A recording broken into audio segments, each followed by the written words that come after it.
Bonjour à tous, bienvenue dans Ça chauffe en cuisine, votre magazine gastronomique et polémique qui met les pieds dans le plat. Bonjour Marc Vera, ça va? Oh là là là là. On boit un petit café là en attendant? Oh là là, que la vie est belle. Entourée, regarde-moi ces personnages, c'est formidable. Ils sont beaux, hein? Ces personnages, là. et comme ils sont tous beaux. Oui, et intelligents. Beaux, intelligents, regarde le visage, des jouisseurs. Ah oui, c'est vrai qu'on a une sacrée bande de jouisseurs dans cette équipe. Des jouisseurs de l'alimentation. Allez, Ouais. je vous les présente, nos jouisseurs, nos experts, bien évidemment. Et je vais même vous donner la recette parfaite pour un ça chauffe en cuisine réussi. Attention, prenez des notes. Prenez une pincée de notre chef Flora Mikula. Bonjour Flora. Bonjour. Comment, une pincée, ça va? C'est pas trop Une peu? pincée, oui, c'est délicat. Ça vous va bien, merci. Fleur de sel et piment d'Espelette. Eh bien voilà, c'est Un voilà. trait d'huile d'olive. Oh, c'est merveilleux.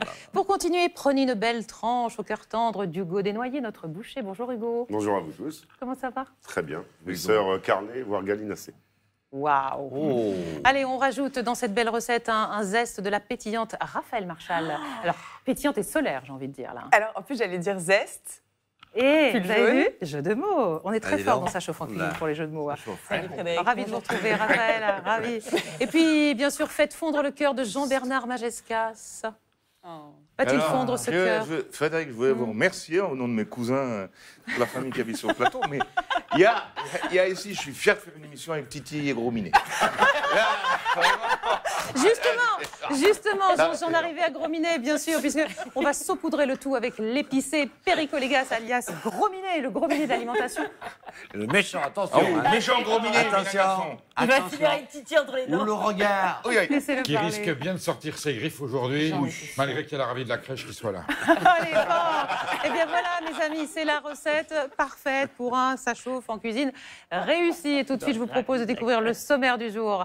Vous allez voir, ça va chauffer en cuisine avec deux débats. Peut-on encore manger du poisson? Et étiquette, le grand bazar. Entre les deux, nous vous proposons un duel sur l'eau minérale versus l'eau du robinet. Et puis, bien sûr, toujours les astuces et la dégustation de Marc. Voilà, Marc. Passionnant. Oui, ça vous va? J'aime bien quand on va un peu parler d'eau aussi. Hein. Ça va Parce faire que du nous, bien. chez nous, nous avons l'eau de source, là, un peu plus haut. C'est de l'eau qui descend de la montagne, Eh oui, naturellement. eh oui, comme chez moi, aussi en Auvergne. Naturellement. Voilà, on a Tu des belles comprends? sources. Tu connais la chanson? Et là- Elle descend de la montagne à cheval. Voilà, et elle arrive Non, tout de c'est pas suite. l'eau, hein. Enfin, il arrive tout de suite. Notre premier débat dans Ça chauffe en cuisine. Allez, c'est parti. En tartare, en sushi ou préparé, le poisson n'a jamais été autant consommé malgré des contaminations avérées et des prix toujours plus hauts. Nous en consommons 35 kilos en moyenne par an en France et c'est 2 fois plus qu'il y a 10 ans. Alors, quel poisson manger et lesquels éviter? Est-ce bon pour la santé? Peut-on encore faire confiance aux poissons bio? Eh bien voilà, toutes les questions que nous allons nous poser dans Ça chauffe en cuisine. Je vous propose de regarder le sujet consacré aux poissons et on en parle après avec notre invité du jour. En tartare, en sushi, poêlé, au four ou préparé, le poisson, c'est l'un des aliments incontournables des Français. Réputé sain et riche en vitamines, il a pourtant fait des vagues ces dernières années. Conditions d'élevage douteuses, poissons transgéniques, contamination au mercure ou à d'autres substances tout aussi sympathiques. Sa réputation en a pris un sérieux coup. Alors, peut-on encore manger du poisson ? À en croire les Français, la réponse est sans appel, notre consommation a doublé en 10 ans. 35 kilos par an et par habitant, soit 2 fois plus que la consommation moyenne à l'échelle mondiale. En 2013, le saumon de Norvège a été présenté comme la nourriture la plus toxique au monde, notamment à cause de l'usage massif d'antibiotiques et de pesticides, de pollution au mercure ou au plomb, et le saumon bio serait encore plus toxique que le non bio. Alors que faire ? Sait-on vraiment ce qu'on mange quand on consomme du poisson ? Faut-il privilégier les circuits courts ? Des questions qui méritent débat. À vos couteaux. Alors Marc, faut-il encore manger du poisson? Bien sûr. Oui, hein. Ben oui. Dans votre belle région, Mais il y en a du beau poisson. Il y a un Lac beau d'Annecy. débat. Hein. Il y a un beau débat sur le poisson. Poisson de mer et le poisson régénéré actuellement en pisciculture avec de l'eau de mer. J'ai vu des choses très intéressantes et surtout des choses invraisemblables. On en parlera tout à l'heure. Absolument, on en parle et tout de suite on accueille notre invité, c'est Jean-Michel Cohen, il est médecin nutritionniste, spécialiste de l'alimentation et de la nutrition et il vient d'écrire un livre qui s'appelle Le guide d'achat pour bien manger. Bonjour. Bonjour Marc, Jean-Michel, bonjour comment Fred, allez-vous? bonjour mon Jean-Michel. Perico, bonjour tout le monde. Alors Jean-Michel Cohen, est-ce qu'on peut encore manger du poisson? Sûrement que oui, sûrement que oui. Ouais. Et autant moi je stigmatise plein de produits, et notamment les produits industriels, autant ça me gave maintenant d'entendre en permanence des peurs sur des sujets alors que finalement il n'y a pas de raison. Si on écoutait tous les turiféraires de la nourriture, le poisson est contaminé, la flotte elle est contaminée, la viande elle n'est pas saine, les œufs ils sont intoxiqués, Donc on mange la plus rien. farine elle est pleine de saloperies, donc on ne mangerait plus. Il faut arrêter de dire des bêtises. On va en parler pendant l'émission. Je vous montrerai quelques surprises sur ces poissons.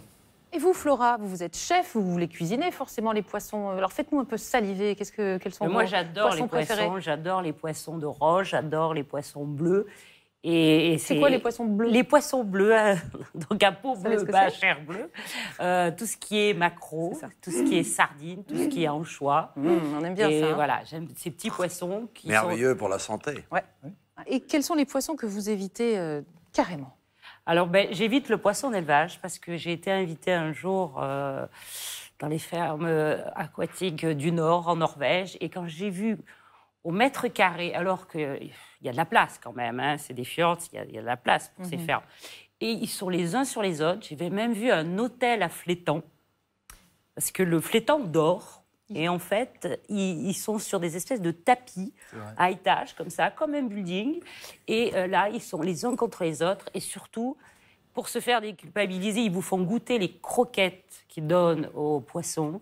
Et en fait, ce sont tous les poissons qui passent à travers les filets qui sont obligés de récupérer. C'est de la farine de et poisson. qui font Et donc les qui poissons broient. mangent des poissons. Voilà. Enfin bon, ça arrive dans la, Donc, c'est dans la pour vraie vie. protéger Si les c'est un carnassier, oui. Si c'est pas un carnassier. Absolument, voilà, Il c'est y ça. avait, Alors, il y Perico. avait, je donne une échelle, il y avait 500 poissonniers, détaillants poissonniers à Paris en 1970, il doit en rester 70. C'est-à-dire que les gens ne travaillent plus, ne cuisinent plus le poisson chez eux. Il reste une élite, voilà. Le poisson aujourd'hui qu'en vend, c'est le poisson carré en grande surface. Et donc ça rentre dans les chiffres du poisson commercialisé. Mais c'est pas ça le poisson. Qu'est-ce qu'il y a dans ce poisson carré, en fait C'est qu'on donne à du nos poisson enfants pêché de façon industrielle, Ça congelé, dépend, taillé. ça dépend. Je ne dis pas que c'est mauvais, parce que j'en donne à mes enfants. Non, mais de ça certaines dépend. marques. Mais on ne peut pas manger que ça. Il faut aussi aller chercher la petite sardine, le petit anchois, maquereau que les gens ne veulent pas travailler parce que c'est gras. Vous savez, les gens préfèrent les poissons dits nobles, turbo, dorade, bar, en élevage, souvent élevés dans des conditions épouvantables, mais pas toujours. Il y a aussi des élevages du côté de Marseille qui sont formidables. Travaillons les petits poissons pas chers, dits simples, une petite friture dans un petit peu de beurre à la maison, mais refaisons un peu de cuisine à la maison pour sauver les poissonniers et surtout aider nos artisans pêcheurs qui sont en train de disparaître eux aussi. Comme les producteurs de lait, les pêcheurs français vivent un drame.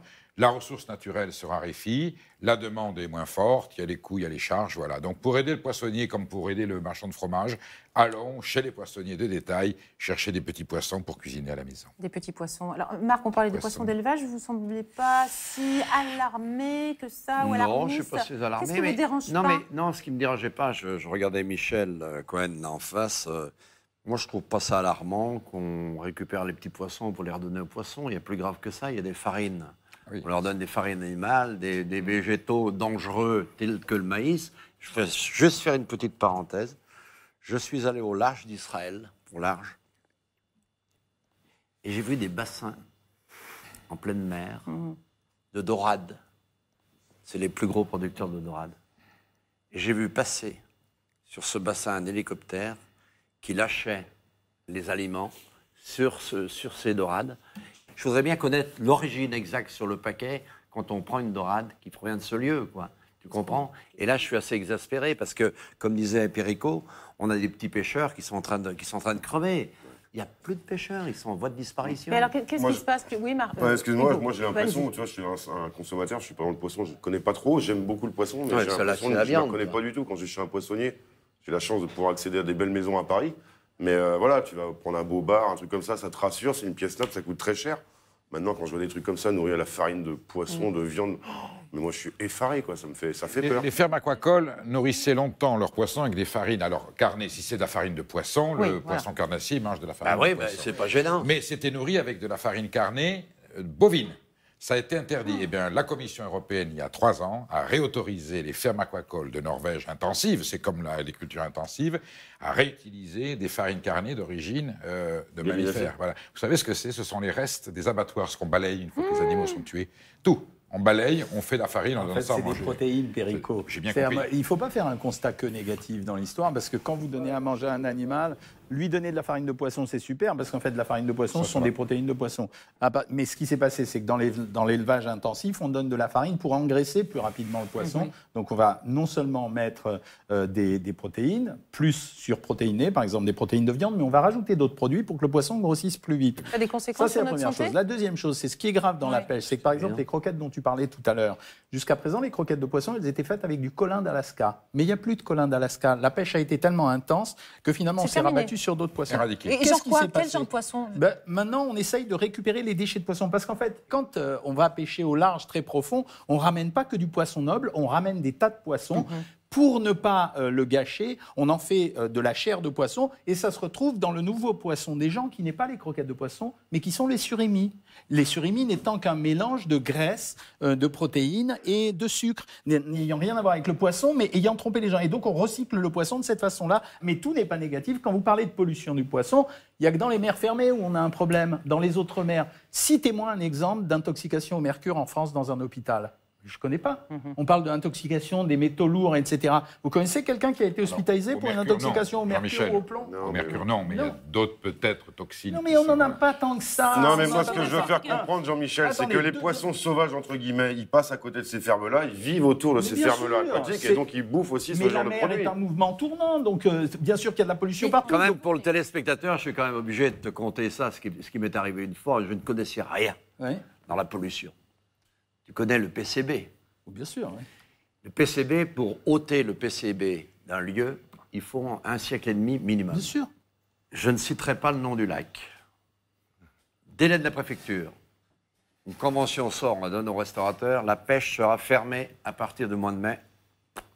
Quelle est la cause? Pour l'instant, on reste muet. On obtient la cause. PCB dans la marinière. OK. Eh bien, écoute bien. Ce qui est grave, c'est qu'on n'a pas le droit de tricher avec la population. On n'a pas le droit de tricher avec la santé. Le même année, au mois d'octobre, on a rouvert la pêche. On a reçu une directive comme quoi la pêche était ouverte, il n'y avait plus de PCB. C'est ce que je te disais, Marc, quand je te disais, le vrai problème, c'est par exemple, tout le monde m'offusque, ça m'offense, ça offense la profession. Tout le monde se jette sur les harengs russes, ou etc.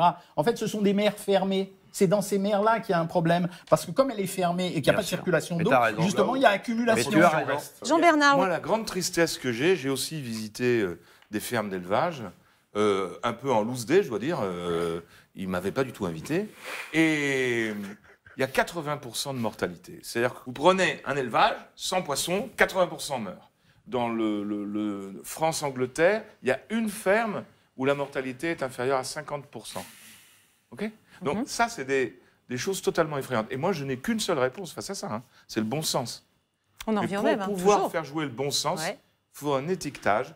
Et j'ai beaucoup apprécié l'anecdote que nous a racontée un jour Marc Vera sur ce qu'il a vu au large d'Israël d'une ferme de dorade où par hélicoptère on nourrit les poissons. Moi, je voudrais le savoir, ça. Je voudrais que ce soit écrit sur l'étiquette. Ce poisson, il a été nourri par hélicoptère et nourri par hélicoptère. Bon, ça va être un petit peu compliqué. Mais Jean-Michel, non, c'est pas compliqué. Je voudrais qu'on sépare bien deux choses, la souffrance animale et le véganisme. Parce que ce qui m'irrite à l'heure actuelle, c'est que les reportages qui sont faits sur la souffrance animale sont des reportages pour faire l'apologie du véganisme. Or, nous, on sépare bien les deux choses. On est contre la souffrance animale et on n'est pas forcément pour le véganisme. Et je trouve que c'est assez pervers d'utiliser des témoignages super chocs pour dire, vous voyez, les animaux souffrent, donc il faut que vous soyez vegan. Ça n'a rien à voir. Merci Jean-Michel. J'aimerais qu'on entende Raphaël. Voilà, on a beaucoup parlé de poissons. En fait, Jean-Bernard, il a dit exactement le bon mot. Il a parlé de bon sens. Quand on achète du poisson, c'est comme quand on achète du fromage ou de la viande. Il faut savoir d'où il vient et qui s'en est occupé de ce petit poisson avant qu'on le cuisine. Et je voudrais aussi dire autre chose sur l'élevage. Évidemment, dans la très très grande et effrayante majorité des cas, c'est pitoyable. Quand on va chez Terroir d'Avenir, qui a quand même été monté par Alexandre et Samuel, qui connaissent quand même bien le terroir et ce qu'ils ont envie d'en faire, et qu'on achète de la truite de Banca, c'est un élevage qu'on appelle en semi-liberté. Et en fait, les truites vivent dans un bassin avec de l'eau de source qui coule comme ça sur plusieurs étages Ouais. et au contact de la roche s'oxygènent naturellement. Et c'est des truites qui sont heureuses et qui d'ailleurs offrent une belle alternative au saumon. C'est pour ça qu'on les tue, parce qu'elles sont heureuses au moment où elles s'épanouissent. Voilà. Je me suis dit, je vais peut-être aller au bout de C'est ma phrase. insupportable qu'elle soit heureuse. Non, il faut fait arrêter bien la parce part que des choses, franchement, c'est clair, en je vous effet. explique, normalement, personne ne mange du poisson tous les jours, midi et soir. Il y a eu que la baie de Minamata au Tu as Japon, raison. qui était une baie où les types déversaient toutes les saloperies à l'intérieur et où ils ne mangeaient que du poisson, où on a eu des intoxications supérieures. Les Français, aujourd'hui, ils mangent maximum deux fois par semaine du poisson. C'est la bonne S'il y avait prescription même à l'intérieur un C'est vrai. millimicrominogramme de C'est pas quelque dangereux chose, ah non, ça ne va pas les tuer. Alors, Et c'est non. pareil pour la viande, Ok. c'est pareil pour le pain. Et les poissons, Ah, et les non, mais poissons ça, c'est importés, bien. les poissons qu'on importe C'est bien. effectivement de ces mers fermées, etc., qui n'ont peut-être pas les mêmes labels. Ok, mais Qu'est-ce qu'on en si je fait de prends ces du hareng de la poissons-là? Baltique tous Ouais. les midis et tous les soirs, peut-être, risques, tu augmentes les risques. Mais comme je ne vais pas en manger midi et soir, parce que sinon la En vie fait- serait triste si je goûtais pas toutes les choses, et ben en fait, quand vous variez votre alimentation, le risque il n'existe pas. Et il y a des spécialistes de la peur. Attendez, il n'y a pas que l'alimentation. Le confinement et la promiscuité des animaux, y compris pour les volailles et autres, fait qu'on met des antibiotiques, sinon ils tombent malades. Et c'est l'usage abusif des antibiotiques qui Bien peut sûr. aussi provoquer Bien un problème sûr. de santé. C'est fondamental dans la production intensive. Moi, je Les pense vaches. que Flora, et puis ce après, qui j'ai une est- question Ce qui sur- est grave, c'est ce que disait M. Cohen, c'est que le Français a l'impression de manger du poisson quand il mange du surimi. Eh oui. Et je pense que là, c'est là où c'est grave. Quand il mange du surimi, pour lui, il mange du Il ne poisson. sait pas que c'est pas du poisson. Et là, c'est grave parce Oui, que là, c'est grave, ouais, on ouais. en revient, comme tout à l'heure, en parlant de cette nourriture de fast-food. Et ça a le même goût, c'est-à-dire que ça plaît à tout le monde parce que c'est doux. C'est légèrement sucré et ça, Oui, ça- on en n'a revient plus le à goût la du même poisson. chose, on il n'y a pas de mâche, Donc, ça le va motif comme de ça. l'émission, Marc Vera, Attention. information, Information. Éducation. transmission, n'est-ce pas, Transmission. docteur? On en reviendra tout à Mais- l'heure. Moi, je voudrais qu'on parle Je voudrais vous dire Informé. surtout, j'en ai marre qu'on foute la trouille aux gens. Ouais, ouais, parce t'as que raison. s'ils arrêtent de manger, c'est une solution, ils risquent pas d'être intoxiqués, ils vont mourir de faim. Vous devriez Donc, parler, on docteur, les vous devriez ordonne, parler c'est plus pas- souvent Jean-Bernard à, Majescas. faut vous pas devriez la- parler plus souvent à Perico Légas, qui nous a bien expliqué 2 fois par émission que c'est la fin du monde. Hein. Grosso modo, c'est la fin du monde. Il On va est tous dans son crever rôle. empoisonnés Non, par non, une non, bouffe non. industrielle. Non, non, non, non. Industrielle. Je Et dis moi, qu'il y a je des crois qu'il a secteurs. raison. Tout ça est terrifiant. Non, j'ai jamais dit que c'était Allez, la trois fin de du réponses monde. à Et je Perico. ne peux pas accepter que tu dises que j'ai dit ça, mais tu me soutiens. Mais dis ce que je dis. Il y a des secteurs de l'agriculture fondamentaux qui sont en train de crever. J'ai pas dit que tout était en train de disparaître. Et on va les remplacer par d'autres choses. Mais merci de me Allez, soutenir. on revient au poisson. J'ai une question sur le saumon. On en mange beaucoup en France. On est des très Oui. gros consommateurs, même les premiers, je crois, au monde de saumon Oui, alors norvégien, c'est un c'est ça? poisson cher par rapport aux autres poissons Oui. dont vous parliez tout à l'heure. Il y a beaucoup de poissons, le merlan que tu citais tout à l'heure, Ouais. le maquereau, la sardine, ça sont Ouais, des poissons ouais. pas chers. Les gens ne Ouais. savent pas les accommoder, mais on leur a pas appris. Dans le phénomène de transmission dont vous parlez, c'est qu'il n'y a pas d'éducation aujourd'hui culinaire en Absolument. France, Mais qui alors l'a- qu'en fait c'est un des fondamentaux de la vie, Ben oui, mais la qui va la nourriture. faire, cette éducation? Mais écoutez, Alors, on est moi, là je pour- pense qu'il on faut peut. créer une influence, faut influencer C'est ça. progressivement les politiques. Il y en a qui sont plus sensibles que d'autres à ce sujet. Mais c'est vrai que ça s'éduque. Et c'est vrai que c'est pour le bien de la nature. On parle d'écologie, donc il y a un équilibre, il y a un écosystème où il doit y avoir du poisson, de la viande, du fromage, etc. Et c'est vrai que l'abandon du poisson serait une connerie. Le saumon, c'est pratique à cuisiner pour les gens. Il y a des recettes de saumon au micro-ondes. C'est-à-dire, vous mettez le main dans le Oui, micro-ondes, c'est ça, une puis minute c'est avec la de l'huile. mode avec les restaurants ça- japonais. Voilà, ça- il y a eu un autre chose, oui. retour. Et les gens ouais. savent le cuisiner. Puis je pense que la variation, elle se fait au niveau des matières grasses. Quand vous avez un saumon sauvage, il dépasse rarement 4-5% de matière grasse. Quand vous avez un saumon d'élevage, il peut aller jusqu'à 14% de matière grasse. Or, les gens vont préférer ce saumon d'élevage. Pourquoi? Parce que comme justement il est plus gras, il leur semble plus moelleux et correspond plus à leur goût. En réalité, ce saumon à 14% de matière grasse, qui de temps en temps est étiqueté bio, curieusement, mais ce saumon, il est plus gras, il n'est pas de très bonne qualité. Mais l'inverse, la problématique inverse, c'est que le saumon sauvage à 4% de matière grasse contiendra forcément moins d'oméga 3 que le saumon à 14%. sûr. Donc Il est l'arbitrage plus est compliqué. Et il est J'aimerais- beaucoup plus ferme. Et il est beaucoup plus rare. Absolument. Pour le coup, il est rare et Plus cher. rare. Ouais. ouais. J'aimerais qu'on termine, voilà, le débat vas-y, touche à sa fin, qu'on termine sur le saumon bio, parce que je lis là sur mes fiches, sur 10 saumons frais vendus en France, seuls les saumons bio présentent des traces de polluants. Oui. Donc on nous dit qu'il faut acheter du poisson bio, et puis finalement, ils sont peut-être plus pollués que d'autres poissons qui Parce ne le qu'à sont l'heure pas. actuelle, le bio souffre de deux problèmes. Un, il y a du bio importé et on ne sait pas ce qui se passe. Et deuxièmement, Du il y a mauvais du bio. bio qui est infecté et on ne sait pas C'est ce ça. qui se passe. Et il y a des produits bio pour lesquels c'est vraiment intéressant et indispensable de prendre du bio, en particulier les produits céréaliers et en particulier les produits complets.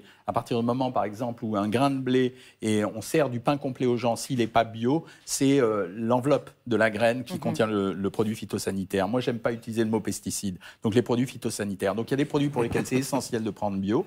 C'est essentiellement les produits complets. Après, pour lesquels c'est intéressant, les fruits et les légumes, mais le fait de les laver et de les peler, ça élimine 98% des produits phytosanitaires. Et après, pour le reste, c'est plutôt un problème d'écologie, le bœuf bio, le poisson bio, etc. En sachant qu'aujourd'hui, il y a très peu de garanties parce que le vert donne une espèce de label complètement bidon dont le marketing alimentaire se sert à profusion. Quand j'étais petit, on me disait qu'est-ce qu'il y a de bon dans le poisson, le phosphore, c'est ça? Mais c'est vrai qu'il y a le calcium, par exemple. Il y a des pays où on n'a pas de calcium parce qu'il n'y a pas de produits laitiers. Oui. En fait, ils se nourrissaient avec l'arête de la sardine. Pourquoi quand on mange des sardines en conserve, l'arête, c'est quoi? C'est du calcaire, donc du calcium. Donc la sardine en conserve... Allez, pas lui dire ça, il va nous faire des arrêts pendant 2 mois. Allez, merci beaucoup. Il y a tellement à dire sur ce sujet. Non, je ne suis pas malade. on le garde. On le garde. Tout de suite, le duel de ça chauffe en cuisine. Mais oui, il est là, il arrive. C'est parti. Alors, un duel un petit peu particulier. Je suis un petit peu embêtée, moi, aujourd'hui, parce que je ne pense pas que beaucoup ici boivent de l'eau. Vous rigolez? C'est une plaisanterie. Oui, bien sûr. Je ne bois que de l'eau de robinet en carafe, y compris au Eh restaurant. bien, ça tombe bien parce qu'on va en parler. Je vais vous demander de prendre position. Êtes-vous plutôt eau minérale ou eau du robinet? J'ai dit minérale, pas de source. Allez, c'est parti. Petit tour de piste. On commence par Monsieur Majescas. Minérale ou source, l'eau? Un argument. Eau du robinet. Oui. En un mot. Pourquoi? Absolument. Eh bien, d'abord, parce que au travers des différentes taxes et tout ceci, je paye mon eau du robinet. Et donc, j'en profite. Deuxièmement, cette eau du robinet, elle est très bonne. Non. C'est très contrôlé. C'est très, très contrôlé. Et on vit dans un pays dans lequel les eaux minérales et du robinet sont très contrôlées. Donc, moi, j'ai confiance. Robinet. Je veux dire, Allez. les contrôles sont les Vendu. contrôles Non, c'est eau trop du tard. robinet. Adjugé, Je ne vais pas payer 4 € pour de l'eau. Alors C'est qu'on a de l'eau ridicule. gratuite au robinet, enfin presque. Elle n'est pas gratuite au robinet, mais bon. Absolument. Flora, s'il vous plaît. Alors, eau du robinet, moi j'ai toujours bu de l'eau du robinet depuis toute petite. Et on m'a dit qu'à Paris, en plus, elle était très bonne, elle était parfaite. Et puis je me dis qu'il y a quand même beaucoup de pays dans le monde qui ne peuvent pas avoir de l'eau courante. Exactement. Et nous, on a la chance d'avoir de l'eau robinet. Et j'ai pas du tout robinet pour envie Flora de- Mikula. Je vais vous demander de prêter vos petits panneaux à notre ami Jean-Michel. Voilà, en un mot. Petite explication d'abord. Oui. L'eau minérale, elle bénéficie de cette appellation parce qu'elle a plus de minéraux qu'une autre eau et elle provient d'une source et elle n'a pas été tripotée. L'eau du robinet provient de nappes phréatiques. Elle a été stérilisée, contrôlée. Elle arrive dans votre robinet. Elle contient également des minéraux, mais pas suffisamment pour être appelée eau minérale. Ça dépend D'accord. où, ça dépend Ok. où, Jean-Michel. Donc elle Oui. contient des minéraux, l'eau du robinet. Ça, Deuxième je savais chose, pas. le goût de l'eau dépend essentiellement de la dureté de l'eau, c'est-à-dire le contenu en calcaire. Il y a des régions, vous avez raison, où elle est très bonne, des régions où elle est très mauvaise. Et la troisième chose, c'est que le rapport économique entre l'eau du robinet et l'eau minérale, c'est de 1 à 100.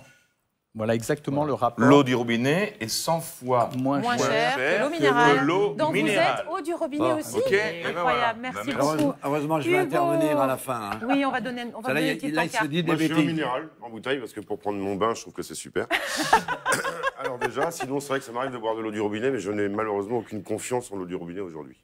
Merci beaucoup, Hugo. Raphaël, robinet ou Eh minéral ben moi, mon panneau, il n'existe pas parce que je suis pro-eau filtrée.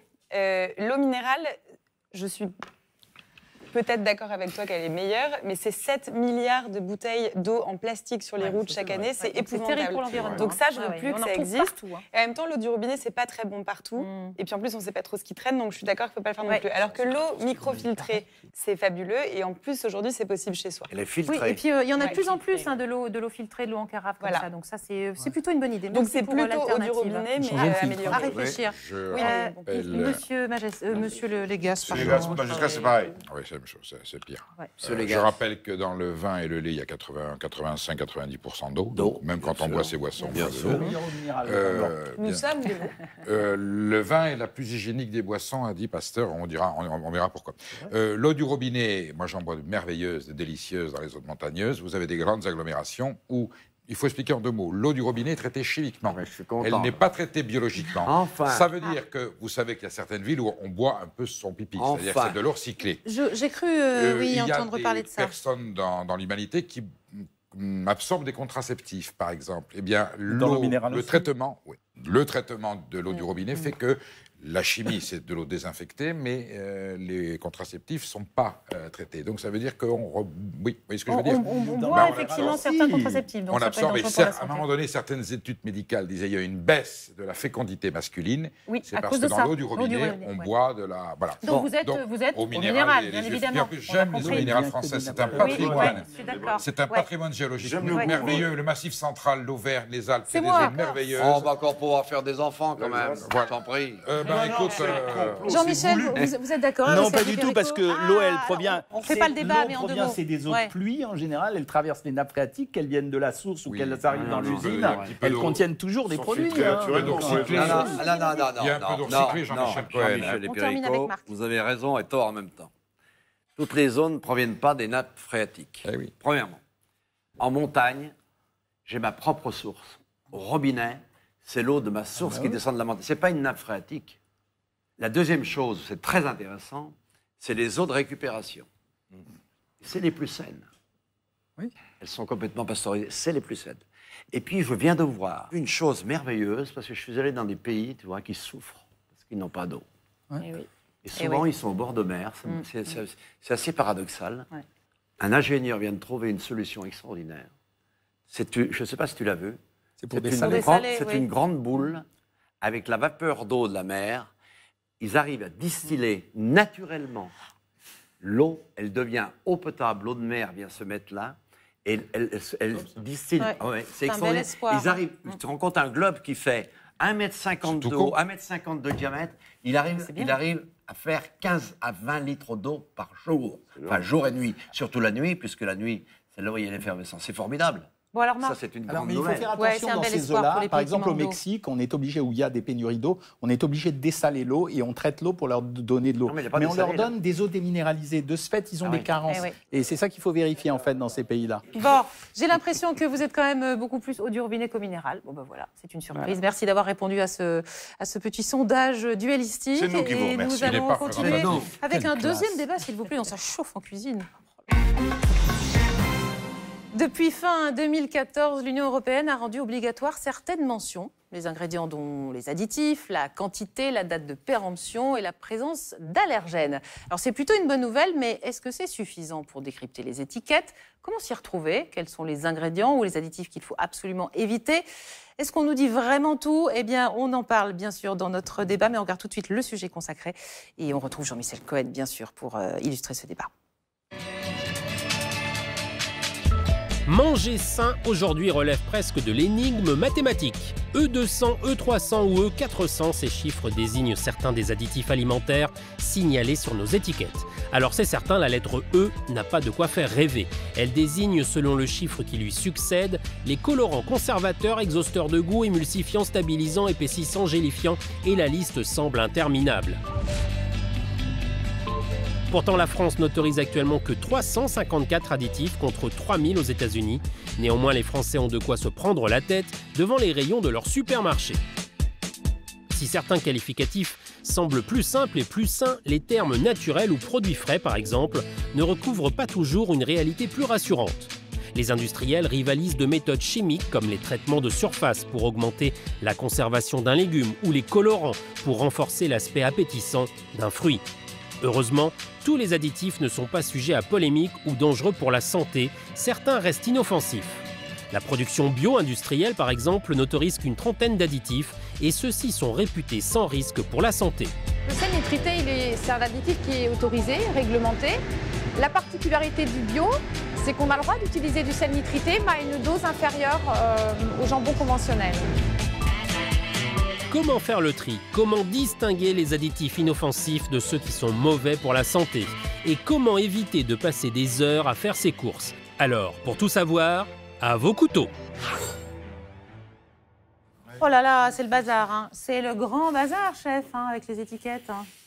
Non, pas du tout, mais c'est la résultante d'une surproduction. oui, c'est une C'est société, des saloperies que l'on met en place. Eh bien, simplement, il va falloir revenir les pieds sur terre et se dire comment puis-je mieux manger, mieux déguster. Par exemple, les myrtilles, quand on fait une confiture. Si on la sucre pas trop, on ne peut pas la conserver, tu es d'accord? Oui. Donc, si je te mets des additifs et des gélifiants dedans, je m'en fous de ta confiture. Je peux la sucrer à 100 grammes au kilo. Elle va tenir.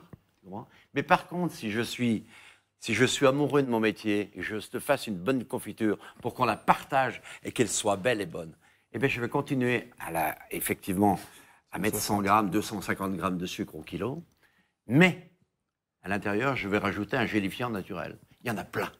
Alors, comment on décrypte une étiquette? Moi, j'ai entendu dire qu'il y a un ordre, il y a une hiérarchie dans les ingrédients, du quoi au quoi. Expliquez-nous. D'abord, on est obligé de tout mettre normalement, mais en premier, l'ingrédient qui est quantitativement le plus important dans le plat. C'est déjà un indicateur. Quand vous voyez eau dans un plat, par exemple, vous savez qu'il y a plus d'eau que du reste. Donc ça, c'est la première chose. Après, vous déclinez et il faut se méfier dans les étiquettes des parenthèses. Par exemple, vous avez viande, 40%, entre parenthèses, préparation bovine, 60% de viande, etc., etc. Donc, il faut se méfier des parenthèses. Et après, vous êtes obligé d'ajouter les additifs et les conservateurs, en sachant que l'appellation EE, c'est une appellation pour les distinguer les uns des autres. Il y a des conservateurs et des additifs de type chimique, et il y en a d'autres qui sont parfois naturels.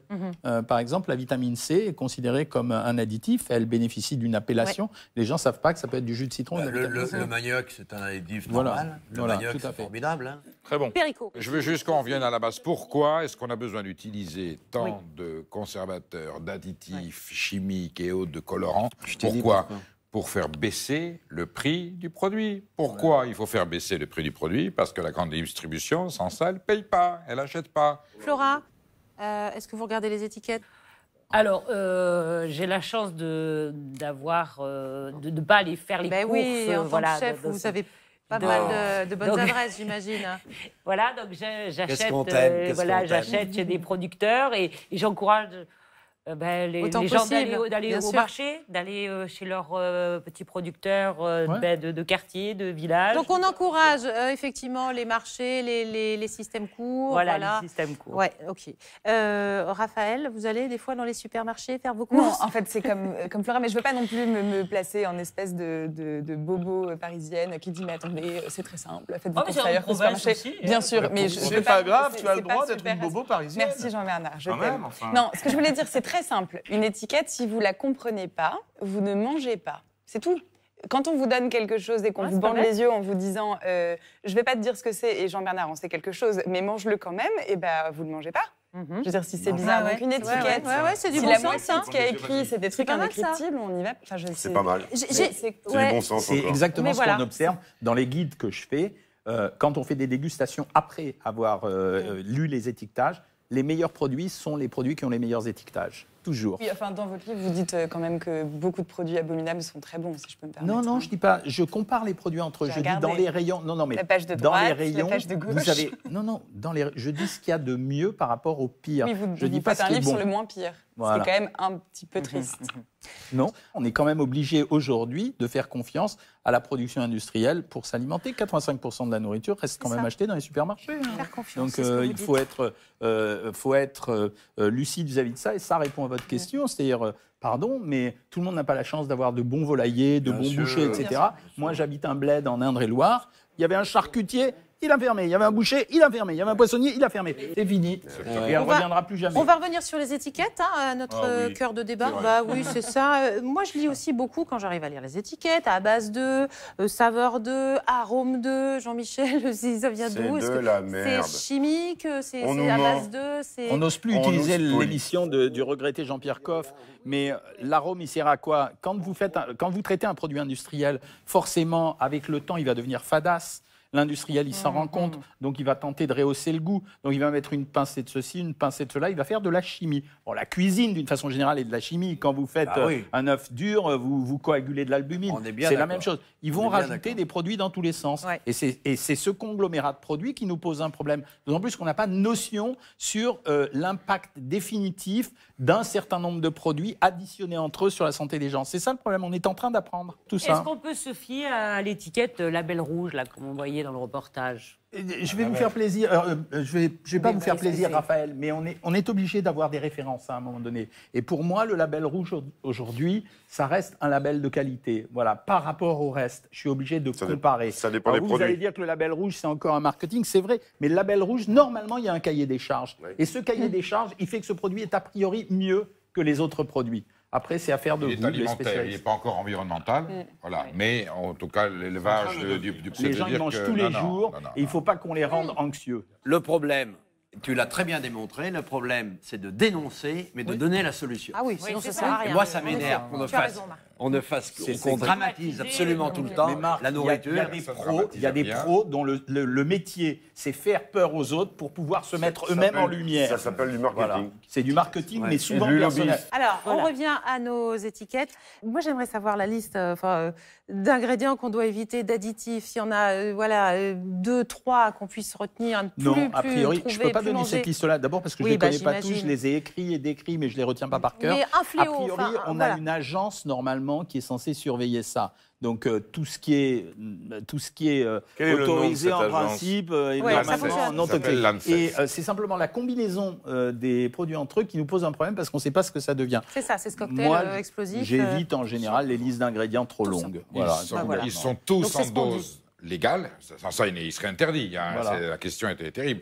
C'est comme dit le docteur Cohen, en fin d'année, quand on fait le cocktail chimique qu'un individu a ingurgité, les grandes maladies viennent de cette mauvaise combinaison. Il n'y a pas de variété, mais c'est clair. Merci Pareil beaucoup. pour l'huile de palme, c'était la même chose. C'était pas l'huile de palme. Si on en prenait quelques C'est grammes, vive. ce serait pas grave. C'est l'accumulation de la consommation. Et puis en plus, la chauffe. Voilà, c'est déjà la fin de notre débat. Mais pour faire écho à ce débat sur les étiquettes, je crois qu'on a une astuce très Jean Bernardienne aujourd'hui. Bah oui, parce que vous nous avez trouvé une application. Jean Bernard, c'est vous, Je je suis crois. accusé de tous les mots. MAUX. Ouais. Et les étiquettes Alors, les étiquettes, c'est un vrai sujet. On en parle ici beaucoup. L'étiquetage, les gens ne comprennent pas, c'est trop petit, etc. Et c'est vrai que ce qu'on appelle les nouvelles technologies, autrement dit la possibilité d'avoir sur soi des tonnes d'informations en direct, où que l'on se trouve, ça permet de régler un certain nombre de problèmes. Et l'étiquetage, c'en est un. Vous pensez bien que, et en Californie et en France, vous avez plein de chercheurs, de geeks, d'informaticiens, de mecs des télécoms qui cherchent une solution pour que vous puissiez vous balader dans un de vos supermarchés favoris. Ça pose un vrai problème. Les applications, c'est très facile à faire. Ce qui est très difficile, c'est d'avoir les informations qui permettent de vous renseigner. Les bonnes. Parce que pour savoir que cette chose-là, cette étiquette-là, ce qu'elle raconte, c'est bien, c'est pas bien, Ça me fait rire. il faut quand même avoir l'information qui vous permet de décrypter. Oui. Donc, vous avez des tonnes d'industriels, très exactement 400, qui sont réunis par la Commission des communautés européennes pour élaborer un gigantesque cahier, une nomenclature, ça s'appelle. Un tableau, à partir duquel on fait un tableau où on va vous résumer les produits avec des notes. En gros, s'il a 10, il est bien sur tous les plans. Et s'il a moins de 10 et jusqu'à 0, il n'est pas bien sur tous les plans. Oui. Donc des jeunes gens, très bien, français, ont commencé de travailler sur une application, donc quelque chose que vous aurez Cocorico. sur votre téléphone, votre tablette, et qui vous permettra, en photographiant une étiquette ou un truc, de savoir très précisément quelle note il a. Ça, c'est une bonne nouvelle. Yucca, c'est le nom de cette application. Ça n'est pas la plante dans laquelle il y a des araignées monstrueuses qui viennent du Mexique, qui piquent les gens et ils meurent. Non, Yucca, c'est le nom de cette application Cet homme est fou. qui vous permettra de savoir si ce que vous avez devant vous, c'est bien noté ou pas. Ça va lire en gros l'étiquette. Qui a noté? Les 400 industriels réunis par la Commission des communautés européennes, On est mal. plus un paquet d'associations environnementales, de défense du consommateur. Tous ces gens-là sont réunis parce que l'intérêt de tout le monde, c'est que ça marche. Comme l'a dit le petit docteur, que j'aime beaucoup, il ne faut pas terrifier les gens en permanence dès qu'ils sont devant une étiquette. Pour ne pas les terrifier, il faut que l'information qui soit là soit lisible. Elle ne l'est pas et on peut la rendre lisible grâce à des applications comme Yucca. C'est une note, hein, c'est ça? On donne une note et est-ce qu'on détaille aussi les ingrédients, comme le fait d'ailleurs notre ami Jean-Michel Cohen? Ouais. D'accord. Je voudrais vous poser une question Ça scanne le avec produit, Jean Bernard. c'est ça, ouais. Moi, je travaille pour une société industrielle. Et à un moment donné, il y avait une chose à enlever. J'ai dit, ça, il faut l'enlever. Il m'a dit, c'est un bon conservateur, on peut le laisser. Et tu sais ce qu'il me répond? Il me dit, la communauté européenne nous autorise à faire en sorte que 5% des produits soient occultés. Est-ce vrai ou pas? Oui, c'est vrai. Eh bien voilà. Donc, on Et les plus dangereux, Donc, en évidemment. plus, c'est les plus dangereux. Alors, Pas nécessairement. Mais Jean-Bernard. pas nécessairement, Jean-Bernard, tu as raison, mais en fait, parce qu'il raisonne sur le fait que dans un produit, il peut y avoir 5% de produits qui échappent à la lisibilité ou à la visibilité. Mais vous avez raison tous les deux, c'est-à-dire, on ne sait pas si c'est intentionnel ou non, mais c'est vrai que c'est possible. Bon, en tout cas, moi, je trouve que c'est une très chouette idée. Voilà, On suivra de on près. scanne et on suivra de près. Bénéfice ça va du doute. faciliter la vie de On plein demandera de l'avis du gens Dr. Cohen. qui veulent faire leur Nous, on course. verra les 5%. Je me demandais si vous reprendriez bien un petit peu de Jean-Bernard Majescas, parce que là, ça va être son billet d'humeur. Alors, mon Jean-Bernard, on ne se quitte plus, hein. On ne se quitte plus, et vous savez quoi? Ça me fait très plaisir.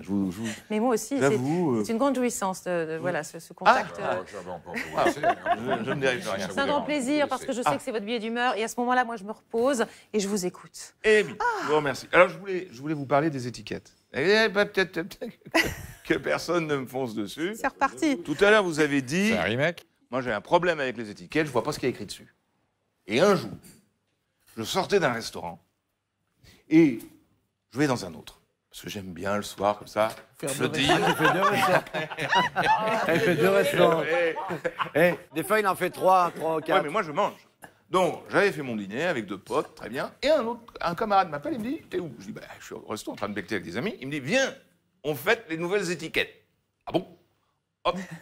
Minuit moins le quart, le temps de me débarrasser des autres sagouins. J'arrive au 2e resto. Et là, je descends, parce qu'on s'était réunis dans une sorte de crypte. Et il y avait un gars du vin qui fêtait l'édition des premières étiquettes en braille pour le vin. Merci. Formidable. Enfin. Dans la vallée du Rhône. Eh bien, il On était n'a pas temps. le droit d'en parler, On s'il dit vous la plaît, vallée du Perico, Rhône. les gars. On dit la vallée du Rhône. Ça Et fait il très est plaisir. ce que très vous dites. rigolo, très sympathique. Moi, j'arrivais de mon restaurant Oui. où j'avais fait honneur. Eux, ils avaient fait honneur Et tu aussi. ne Donc, voyais plus on a clair. tous décidé qu'on allait se réunir pour faire honneur aux étiquettes en braille. Hein, tu voyais plus clair. Donc, en braille. Je suis sorti du resto à 3h15 du matin. Et à cause de ces foutues étiquettes en braille, je vais te dire ce qui m'est arrivé. J'ai été suivi pendant 5 km par des gardes mobiles. À 3h25, ils m'ont arrêté sur un pont. Et ils m'ont dit, monsieur, on arrête tout le monde pour faire des contrôles anti-alcoolémie. Je dis, vous rigolez?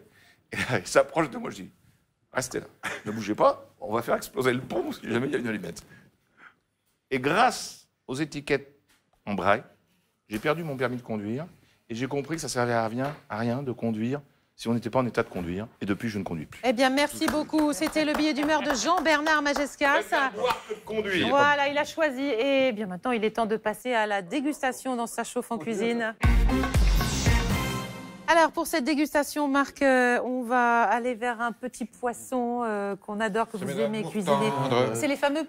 Oui, c'est ça. Mais comment c'est Poisson bleu, elle en parlait, Flora. C'est pour faire plaisir Oui. à mon ami, bien Oh. sûr. Et vous allez nous permettre de Et puis déguster aujourd'hui. Perico Légas a mis son petit piment. Il m'a expliqué comment il fallait mettre les sardines. Tout petit. Oui, C'est j'ai donné la En fait, recette. c'est un casse-croûte. Allez, parlez-nous de la sardine. Elle va arriver dans La quelques sardine, instants. ce qui est merveilleux, le docteur Cohen le disait tout à l'heure. Et Perico, c'est amusant, il m'en a parlé il y a 2 jours. Avec Jean-Bernard, naturellement, toujours les mêmes. Hugo, nous avec Hugo, la et sardine, Julien, c'est pas trop nous son on est truc. les pauvres, nous on est les 3 pauvres de l'émission. Et il y avait une chose qui était absolument extraordinaire. Tu parlais de l'arête, de l'arête de la sardine. Et il faisait allusion, tu sais que je faisais une arête de poisson, Oui. en cuisine moléculaire, je faisais une arête de poisson qui était merveilleuse, qui était grillée, mais qui était qu'on plongeait dans l'azote et qu'on grillait après, c'était une véritable merveille. Et c'est la merveille du goût. C'est comme les... Bien sûr. Et tu sais, cette merveille du goût, elle se trouve au centre. Et il y a une autre chose que j'ai envie de donner l'information. L'information du goût, c'est quoi? S'il vous plaît, sucez les arêtes. Bien sûr. C'est comme les os. Bah oui, et c'est puis, bien. s'il vous plaît, arrêtez d'enlever la peau du poisson. Ah Mais quelle ignominie, mais c'est pas possible. Je l'ai bien Mais grillé, comment c'est peut-on délicieux. déguster en enlevant la peau d'un poisson? Mais écoute, maintenant je fais des épluchures, Nous, dans l'avion, on enlève la des peau, épluchures de pommes de terre. Des épluchures de pommes de terre. Oui. C'est une véritable Il a un merveille. menu Que chez les lui. pêchures. Il a un menu, arrête, épluchure de pommes de C'est terre, merveilleux. prix de revient 2 Pour votre centimes, que étoile, c'est pas 280 mal, hein. euros à la carte. C'est fabuleux. ma Et chère. la voilà, cette belle sardine. Regarde comme c'est beau. Est-ce que Regarde c'est comme celui qui a bloqué le port de Marseille? Mais bien Regarde, sûr. et tout ça avec le Pinel. On salue nos amis marseillais. Regarde Désolé ça. pour l'accent. Est-ce que c'est de la sardine de Douarnenez? Non, celle-là vient du Pays Basque. Non. Je ne donne Ah, pas de le chez nous, de Elle Saint-Jean. vient de Guétaria. Non, elle vient du Elle- Pays. Non, c'est Ah, de exact. Bétaria du Sud. Et Elle vient de Guétaria. Alors Marc, comment vous faites pour cette dégustation? Montrez-nous votre tour de main. Le casse-croûte non, mais le sardinier casse de Marc. c'est pas un Un tour petit de main. peu de beurre, allez. C'est pas un tour de main. Ouais, mais C'est j'aime quelque bien quand chose vous de faites, tellement. voilà. Et Sois c'est généreux quelque- en beurre. c'est Moi, j'en ai c'est marre de un me geste. taxer, je peux te dire. C'est un terminé. geste tellement j'attendais élégant. ce moment. Dégustation. C'est un geste de partage. Oh, ben ça y est, il est Ah oui. prêt. Oui, Ah ben c'est voilà. du sarraud de Mar- Il a c'est mis du sa sarraud de bavette. Marnier. Qu'est-ce qu'il y a Allez, dans le pot venez mes amis, Vous m'aurez venez. Alors Ah, là, il va nous le dire. alors, il y a une Ils ont fait rillette une de rillette. sardines et de Ah, maquereaux. Oh, rejoignez-moi autour de Et Marc, on l'a venez broyé déguster. avec un petit peu de beurre. Voilà. Raphaël, Mais des papeurs, il y a- Hugo, des papeurs, Perico, Jean-Michel, il n'y a pas de Jean-Michel, gélifiant. Laura, venez nous rejoindre pour cette grande communion autour de la Et sardine. on grand va arroser plaisir, d'huile après. d'olive un peu, Marc. Et pour la provençale, un peu d'huile d'olive, s'il vous plaît. Et qu'on peut voilà. arroser la Eh sardine bien, d'huile c'est sur d'olive? cette jolie note de Étiquette en braille. fraîcheur que nous allons Ah ben voilà. nous quitter. Vous voyez, l'ambiance, elle est là. Quoi qu'il arrive, on espère en tout cas que vous avez appris plein de choses avec nous. En tout cas, on est à votre service. On est là, on ne bouge pas. Prenez bien soin de vous, de votre alimentation. Merci à tous. Merci les experts. Merci Marc. Merci à notre invité Jean-Michel Cohen. Voilà, avec le guide d'achat pour bien manger. Plus de 700 produits du quotidien décryptés. On se retrouve très vite sur My Cuisine. À très bientôt. On vous embrasse. Au revoir. Au revoir. Il y a beaucoup de beurre.